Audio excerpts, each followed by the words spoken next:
আপনি কি শিওর যে আপনি প্রতিদিন যে সমস্ত খাবার খেয়ে যাচ্ছেন, যেমন পাউরুটি, খেজুর, আঙুর, গরু কিংবা মুরগির মাংস, এই সব কিছু আসল, নাকি এগুলো ফ্যাক্টরি থেকে পরিকল্পনা মাফিক তৈরি কোনো কিছু? এটা নিশ্চিত যে আজ আপনারা যা দেখতে চলেছেন তা দেখে আপনারা বাজারে গিয়ে কোনো কিছু কিনবেন বা কিনবেন না তা নিয়ে দ্বিতীয়বার ভাবতে হবে। হতেও পারে ভিডিওটি দেখার পর আপনি অনেক কিছু খাওয়াই বন্ধ করে দেবেন, তবে এতে করে আপনি সুস্থ থাকবেন এইটুকু বলা যায়। তো চলুন সতর্ক হওয়া যাক। খেজুর। বিভিন্ন পুষ্টি উপাদানে সমৃদ্ধ এই খেজুর, এই ফল সবচেয়ে বেশি বিক্রি হয় রমজান মাসে। কিন্তু কিছু কিছু অসাধু ব্যবসায়ী খেজুরের পরিবর্তে খেজুর বলে অন্য ফল বিক্রি করে। ঠিকই শুনেছেন, খেজুরের নাম করে আমাদের খেজুরের মতো দেখতে অন্য ফল খাওয়ানো হয়। এখন প্রশ্ন হলো, আপনি কিভাবে এই নকল খেজুরকে চিনতে পারবেন? মূলত এই নকল ফলগুলো চীনের জুজুও ফল নামে পরিচিত। খেজুরের মতো দেখতে এই ফল স্বাস্থ্যের জন্য অনেক ক্ষতিকর। এই ফলগুলোকে প্রথমে গাছ থেকে সংগ্রহ করা হয়, আর তারপর রোদে শুকিয়ে ফ্যাক্টরিতে নিয়ে যাওয়া হয়। এরপর বিশেষ কেমিক্যালের মধ্যে দিয়ে এগুলোকে প্রসেস করা হয়। এই সমস্ত প্রসেসের মাধ্যমে এই ফলগুলো ঠিক খেজুরের মতো দেখতে হয়ে যায়, এমনকি স্বাদও পুরোপুরিভাবে খেজুরের মতো হয়ে যায়। তারপরে এগুলোকে আজও খেজুর বলেও বিক্রি করা হয়। আসলে এই ফল চেনার সবচেয়ে সহজ উপায় হলো, আসল খেজুরের মতো এই খেজুরের কোনো ভাঁজ থাকে না, আর এর বীজগুলো অনেক ছোট আকৃতির হয়। আর তাই খেজুর কেনার সময় আমাদের অবশ্যই এ বিষয়ে খেয়াল রাখা উচিত। আমাদের দক্ষিণ এশিয়ার অন্যতম একটি জনপ্রিয় খাবার হলো হালিম। অনেক সময় এসব হালিমে গরুর মাংস ব্যবহার করা হয়, যার প্রতি প্লেট খুব কম মূল্যে বিক্রি করা হয়। অবাক করার মতো বিষয় হলো যে যেখানে গরুর মাংসের দাম এতটাই বেশি, সেখানে সমস্ত হালিম বিক্রেতাগুলো এত কম মূল্যে হালিম কিভাবে বিক্রি করতে পারে?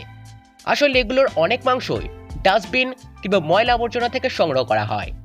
হাটে বাজারে গরু জবাই কিংবা বিক্রির পর যে হাড়গুলো খাবার অযোগ্য বলে ফেলে দেওয়া হয়, সেগুলোই একদল লোক সংগ্রহ করে জমা করে। সেইখান থেকে মাংসের মতো দেখতে অংশগুলোকে আলাদা করে সেগুলোকে কম দামে বিক্রি করে দেওয়া হয়, যা দিয়ে পরে এই সমস্ত হালিম বানানো হয়। তাই নিঃসন্দেহে বলা যায় যে এসব দিয়ে বানানো খাবার স্বাস্থ্যের জন্য মোটেও ভালো না। তবে এটাও মনে রাখা উচিত যে সবাই এরকমটা করে না। প্যাকেজ রুটি। খাবার কিনে খাওয়ার সময় আমাদের সবচেয়ে বেশি সতর্ক হয়ে থাকা উচিত, কারণ দুর্ভাগ্যবশত আমরা এই সমস্ত খাবার কিনে খাওয়ার সময় সবচেয়ে বেশি অসচেতন হয়ে থাকি। আমরা আসলে কখনো ভেবে দেখি না খাবার হিসেবে আমরা কি খাচ্ছি। যেমন আমরা সাধারণভাবে স্থানীয় বেকারি কিংবা দোকান থেকে রুটি কিনে খাই, তবে নিশ্চিতভাবে আমরা কেউই জানি না যেগুলো আসলে কি দিয়ে তৈরি। অবাক করার মতো ব্যাপার হচ্ছে, এতে কখনো কখনো ব্যবহার করা হচ্ছে মানুষের চুল।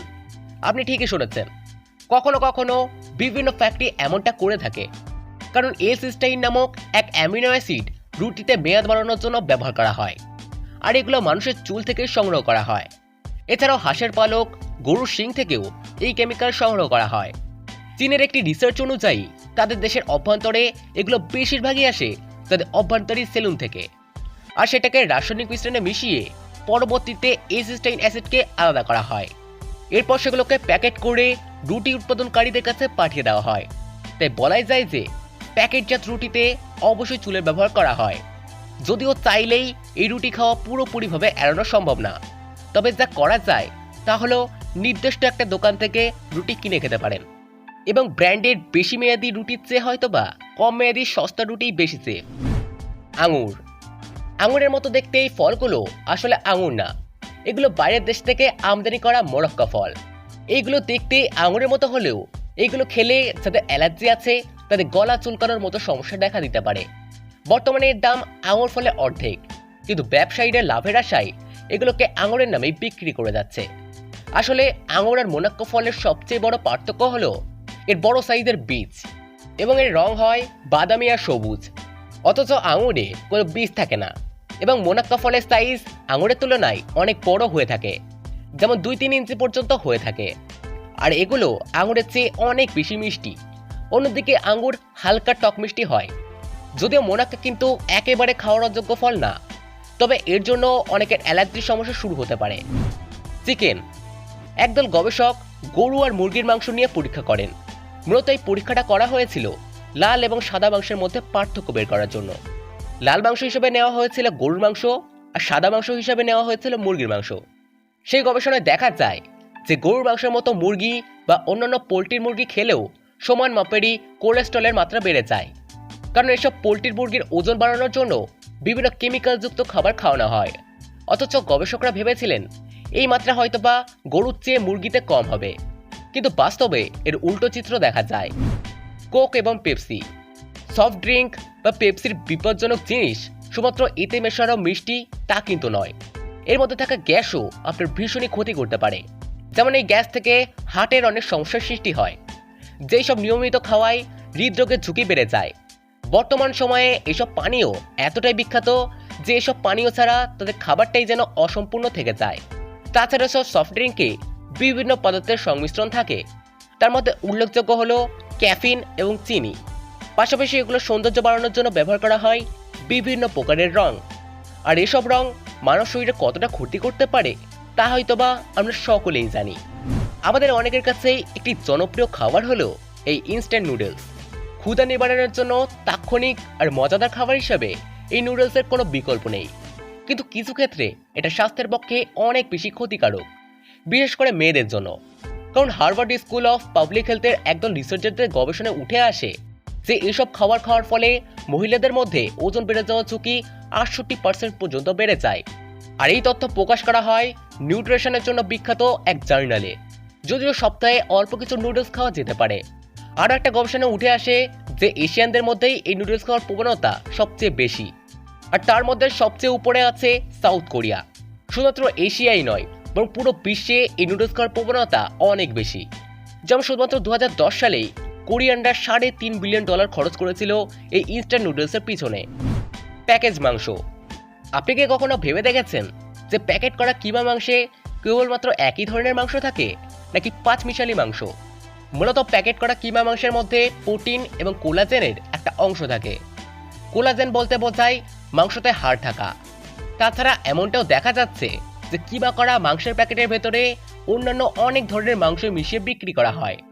যেমন গরুর মাংসের সাথে শূকর কিংবা মুরগির মাংস মিশিয়ে বিক্রির নজিরও বিভিন্ন দেশে দেখা যাচ্ছে। অনেক নামি দামি ব্র্যান্ডও আজকাল এইসব অসাধু উপায় বেছে নিয়েছে, যা আপনি একটু চোখ কান খোলা রাখলেই আপনি দেখতে পারবেন। কারণ একসাথে মেশানো কিমা মাংস থেকে সহজেই কেউ অন্য মাংস আলাদা করতে পারবে না। এতে করে একদিকে যেমন তাদের খরচ কমে আসে, তেমন অন্যদিকে লাভের পরিমাণও বেড়ে যায়। সাধারণভাবেই গরুর মাংসের তুলনায় মুরগির মাংসের দাম অনেকটাই কম, আর তাই গরুর কিমা মাংসেই মুরগির মাংস মেশানো অনেক সহজ।